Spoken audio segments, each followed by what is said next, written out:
everybody, welcome back. So today I have the pleasure of being joined by Avinash Chandarana from MCI Group. I have known Avinash for a couple of years now, right? Something like that. And mainly, we've been sort of interacting with each other as learning leaders in the space of global or group or corporate change. So transformation. And the big ticket with transformation at the moment is, of course, AI. And we've been discussing this kind of thing at various networking groups and various meetings over the last couple of years. But the reason I phrase it like that is that, in contrast to some of the last sessions that we've been running, where we've had suppliers who were talking about how they're working in the market and the innovations that they're bringing. This session's slightly different because in this session, when I phrased it like corporate or group or something like that, what I'm talking about there is enterprise. So we have big businesses that have leaders that try and push the boundaries, try and move things forward within their business, within their stakeholder groups, for their clients and for their customers. And that usually requires a slightly different mindset than, for example, a supplier who's going to market and trying to innovate and trying to sell things. The considerations are different, the stakeholders are different, the needs are different. So it's a very different style of conversation that I'm expecting to have today. But before we go into that, Avinash, welcome. Good to be with you, Ashwin. Would you like to kick off by saying a few words about yourself? What do you do, and how in contrast to the things that I've just described, the suppliers might want to talk about, as somebody who's in-house, as somebody who's leading things within a business, give us some of that context as to what your day-to-day kind of decision-making around transformation looks like. Sure. So I think just for context, indeed, I am actually responsible for learning and development at a group level, at a global level for MCI Group. And we're in the industry of what we call the marketing and engagement world. And at the heart of what we do for both the nonprofit sector, but as well as the corporate sector, is events, meetings, and congresses. But we have a lot of different verticals in our business, from public affairs, communications, different audiovisual,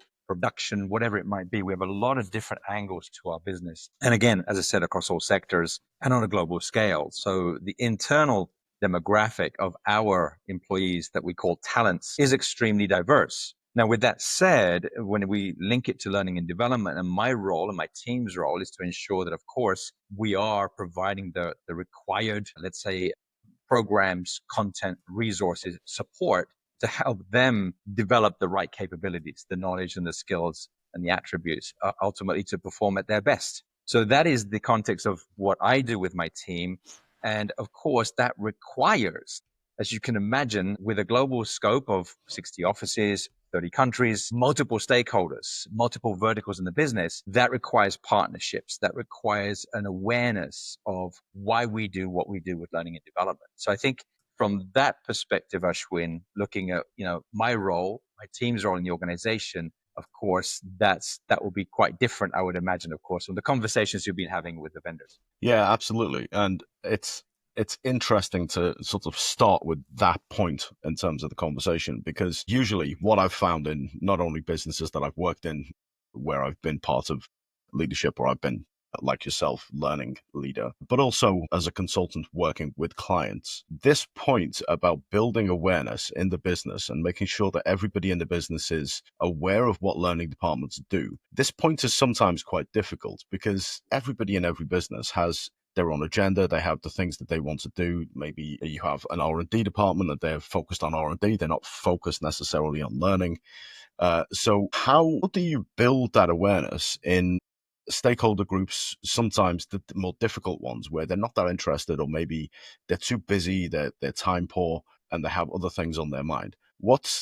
How do you reach out to these people and touch hearts and minds to bring the message of learning and skills home?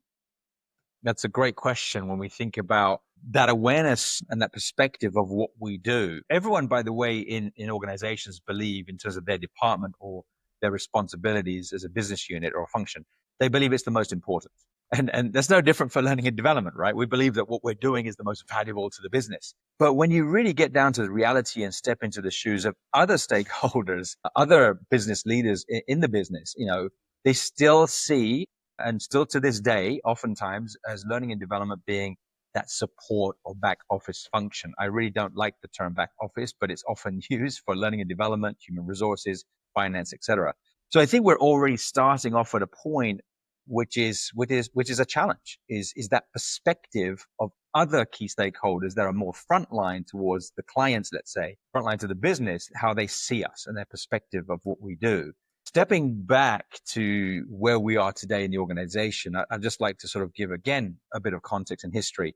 I think that challenge I looked at head on right from the beginning when I started what we call the MCI Institute back in 2008. I'd been in the business already back in 1998, so I've been in the company almost 28 years now. Quite staggering when I think about those years in one organization. But starting off with, for example, in the area of talent development and management in one local office, I was able to see the potential that we had as a group that was growing globally. But I realized also that challenge of, okay, how do we establish the value of what we're doing when it comes to developing our people? I think the first step was branding. You hear about, of course, internal corporate universities and larger organizations. And I felt I was inspired actually way back by the Disney Institute. And I thought, well, that's a great positioning. And I looked into that and I was inspired by that and said, okay, why don't we just create the MCI Institute? So that was a no-brainer. So why not? But more than just the name, it was more about intent. It was more about actually creating this umbrella brand that people can have an affinity to as we grew, that we could use to create value. Because it wasn't just about, oh, let's just do more courses and get bums in seats, which was the initial KPIs that I was given way back in 2008. But just get more people to courses. It wasn't about that. Of course, that's what we have to deliver. But what's the meaning behind it? What are we bringing to the table here? And that's the awareness building part, is that can we create a brand? And we all know the power of brands. We have affinity to brands, obviously as consumers. So I think that thinking back then was also shifting from, everyone's talking about the word training back in 2008. But I was aware that actually that really sort of put us in a box, and that didn't allow us to expand our opportunities to our talent. And that's where that learning sort of word sort of popped into place, that it was learning and development, not training and development. For those of you watching and listening, you'll remember those days when it was training and development. I think that was the first phase, right? Is evolving it to be more expansive. And that was under an umbrella brand. And I think building that brand started to show that people recognize the value of the investment we were putting into our talent development, because they always referred to it as the MCI Institute. This is the MCI Institute offering. No matter if it was about onboarding, if it was about leadership development, no matter if it was about academies, everything was under a brand. And that brought gravitas to learning in some ways, right? It wasn't just seen as, oh, just courses or webinars. It was seen under an umbrella. I think that was the first step, Ashwin, right? And there's more to it than that, of course, but the brand, I think, certainly has helped to create that awareness and that identity and that intent. So these are very interesting points, and I'll give a little bit of a story. So what you said about support functions and back office functions, I've worked across a few of them. Back in the day, maybe 15 years ago or something like that, I was working in a kind of safety, security, business continuity kind of function. So all of these kinds of things together. There was a guy there I was working for. He was a great guy, still a great guy. He's still out there somewhere, but he has retired now. But he had this idea of branding, similar to what you're talking about. And he was talking about business continuity, but he was talking about it with research scientists, each of whom had their own programs. And he had this brainwave at one point, and he said, you know what?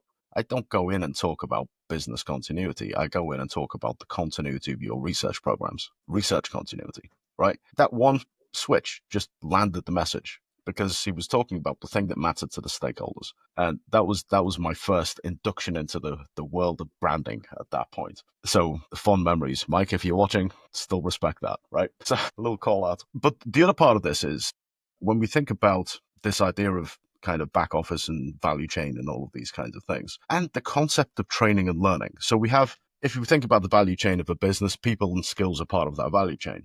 But the department that develops the people and skills, or helps to develop that, is supporting that value chain. And one of the things that I sometimes term as almost like a toxic relationship is that on the one hand, we have all of the training stuff we have to do, the compliance stuff, that you will do this, you will do that, you will tick the box, you will go sit through this training course, you will go and click through this 30 minutes of e-learning. And then the next day we wake up and we say, you know what, everybody, we're here to develop you. We're here to talk about learning. We're here to talk about self-actualization. reach for the stars, be the best that you can be.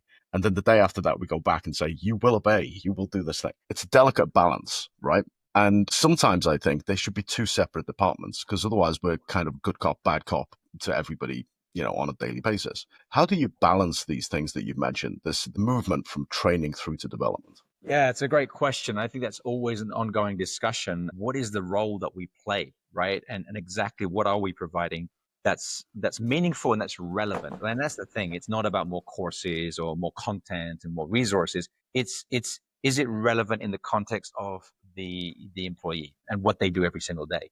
And therefore, how do we provide that, especially in the context of the increasing stress, anxiety, challenges that our employees face every single day with what they have to do? Because in the end, let's face it, they are delivering for the business. They are, okay, there's obviously people in the back office side working that you're also supporting, but the frontline workers, which is the majority of our staff, they're the ones that are working client facing, and they have a lot of pressure. And in our industry, certainly there are multiple deadlines, multiple events, meetings, conferences, not just one at a time. And that is intense. So I think that whole concept of, which we've heard about, of course, with the moment of need, how can we provide that? And I think there's a shift personally, I think, from the traditional form of courses, which I think has a place, depending on how we're delivering those courses and when, to the performance support element of the role of what learning and development is doing.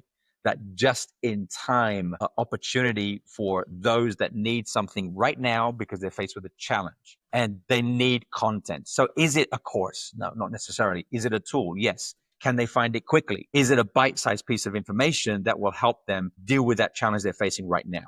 And I think that balance between, things like compliance and onboarding courses, which people have to go through just also as part of the culture, but also the need of the business. Yes. But then what is learning and development doing and shifting in terms of those, let's say, the new way of engaging, if you will, or the current form of engaging with the employees at the moment of need.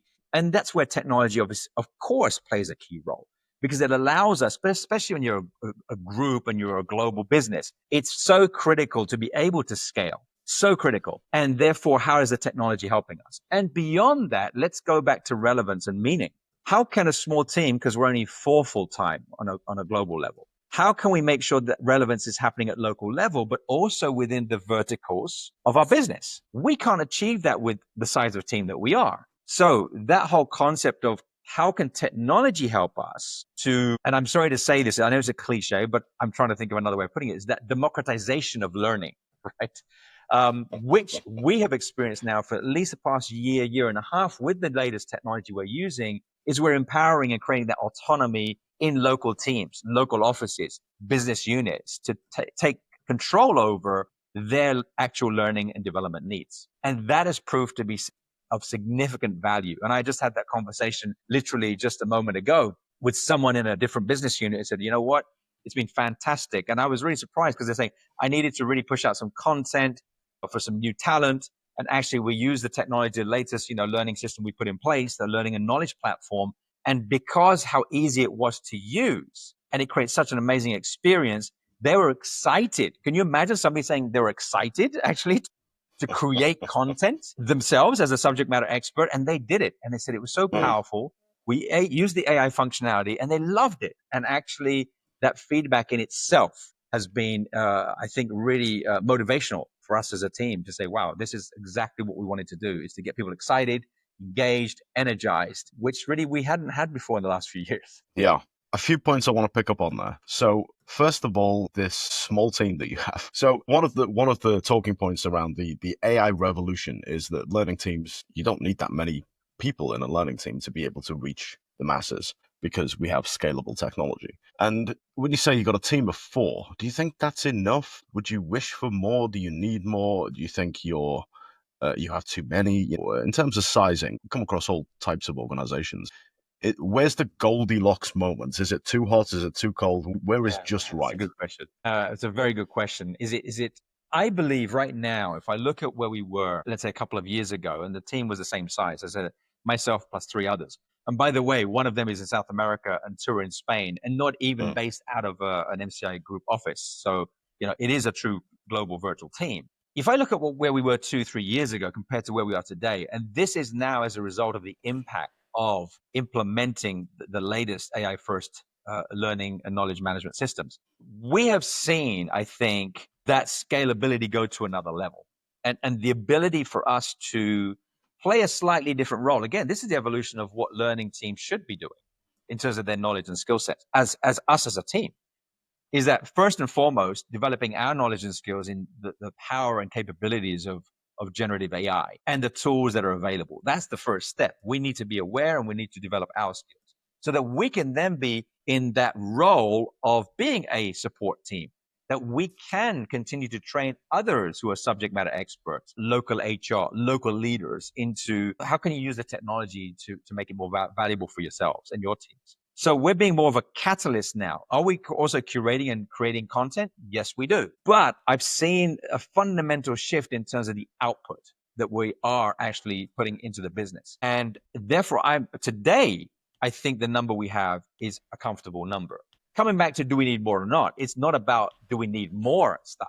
It's about what the needs of the business are, always starting with that. Are we able to deliver to the expectations with the team that we have? And I think that's the questions that we have to be asking. Where is that gap? Or is there a new role that we don't have in the team that we can't just upskill someone in the team, but we need that new role because the business requires it? Then, okay, we can look at the equation of do we need to expand our team more? At this phase, I have to say, I think we're in a good place.